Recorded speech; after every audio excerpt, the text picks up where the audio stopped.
El cáncer colorectal continúa siendo el de mayor incidencia en nuestro país. Solo este 2019 se prevén detectar 45.000 casos según la Red Española de Registros de Cáncer, y la prevención vuelve a ser la mejor forma para acabar con el crecimiento de esta enfermedad. Vamos a profundizar en esta cuestión con el doctor Gonzalo Guerra Azcona, gastroenterólogo y cirujano general y digestivo del Centro Médico Quirúrgico de Enfermedades Digestivas, que está ya en nuestra delegación en Madrid. Buenos días, doctor. Buenos días. ¿Por qué la prevalencia de esta enfermedad no deja de crecer año tras año? ¿Es porque ahora se diagnostica más o porque hay más factores de riesgo? Pues esa es una muy buena pregunta, porque durante muchos años hemos pensado que el aumento de la incidencia del cáncer de colon se debía a que lo estábamos diagnosticando más, o sea que había los mismos casos que antes, pero nos enterábamos más. Pero ahora ya nos empezamos a dar cuenta de que no, de que parece ser que esa incidencia ha aumentado de verdad, que habrá algo en nuestro modo de vida o en nuestra alimentación o en lo que sea que está aumentando la detección de nuevos casos. ¿Y cuáles son esos factores que deberíamos evitar para la prevención? Bueno, hay unos factores un poco generales, ¿no?, que influyen en casi todos los cánceres, ¿no?, como el alcohol y el tabaco, que sabemos que están presentes en una gran mayoría de los tumores. Hay factores de alimentación, las dietas ricas en grasas, poliinsaturadas, ricas en azúcares, no equilibradas, ¿no? Estamos abandonando un poco nuestra famosa dieta mediterránea y estamos yendo a dietas menos saludables. El modo de vida, el estrés, parece que tampoco nos debe afectar positivamente, ¿no?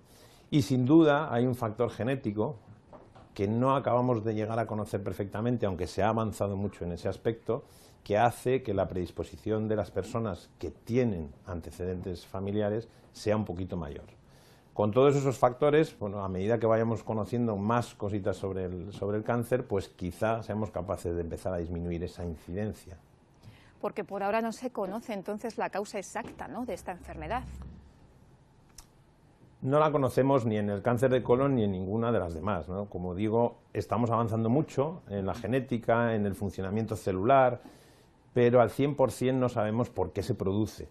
Si lo supiésemos exactamente el mecanismo, quizá podríamos controlarlo.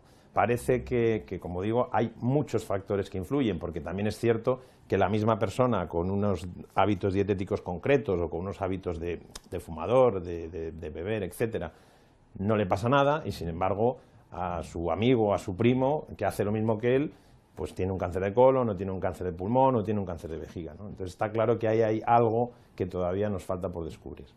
Y en este caso la prevención es la única forma de lograr que pueda dejar de crecer el número de casos diagnosticados. ¿Cuáles serían las pruebas más adecuadas para detectar posibles precursores de la enfermedad?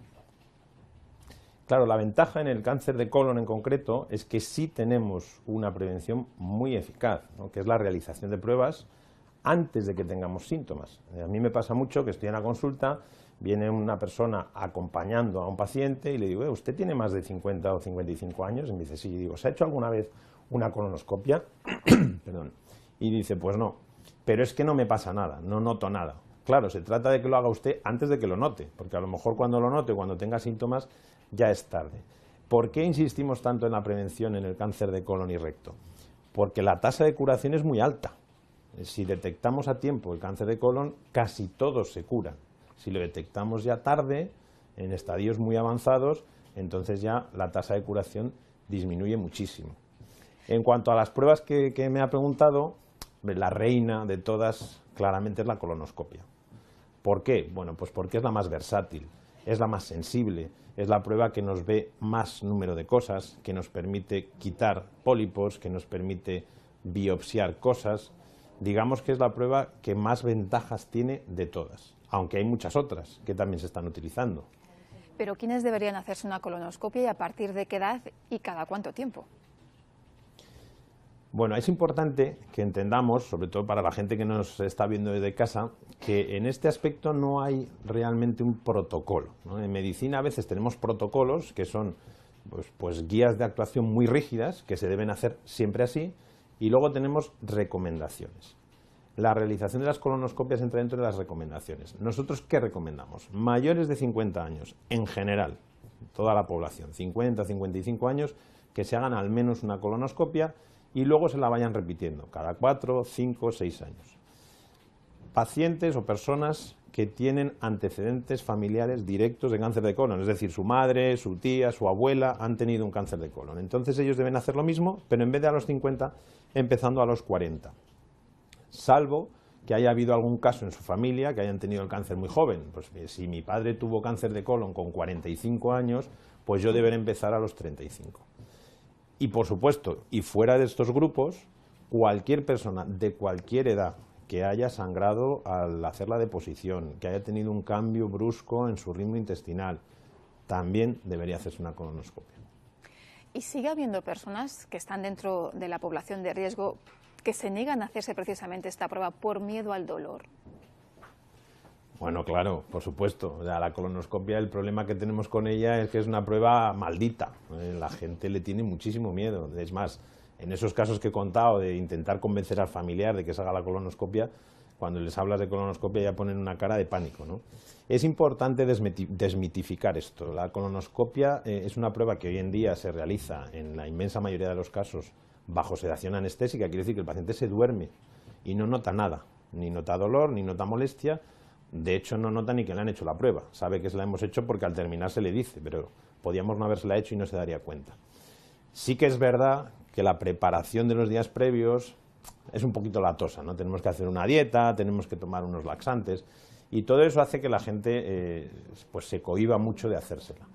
Pero deben perder ese miedo, porque la mayoría de los pacientes, una vez que se la han hecho, me dicen pues que no era para tanto. ¿Y la colonoscopia virtual qué es? ¿Es equiparable a la tradicional? La colonoscopia virtual, que ya hace algunos años que la venimos realizando, es equiparable en cuanto a diagnóstico. Es decir, si nosotros en la colonoscopia normal vemos un pólipo, en la virtual también lo vamos a ver. La virtual se hace con un escáner, con un TAC.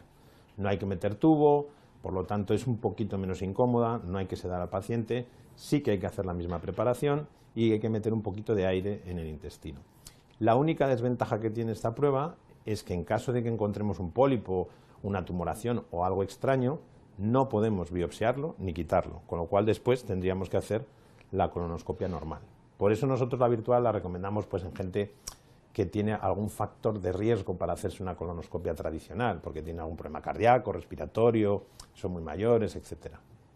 Hay algunas dudas que tienen los pacientes, como por ejemplo el de las intolerancias alimentarias como el gluten o la lactosa. ¿Pueden desencadenar el cáncer de colon? No.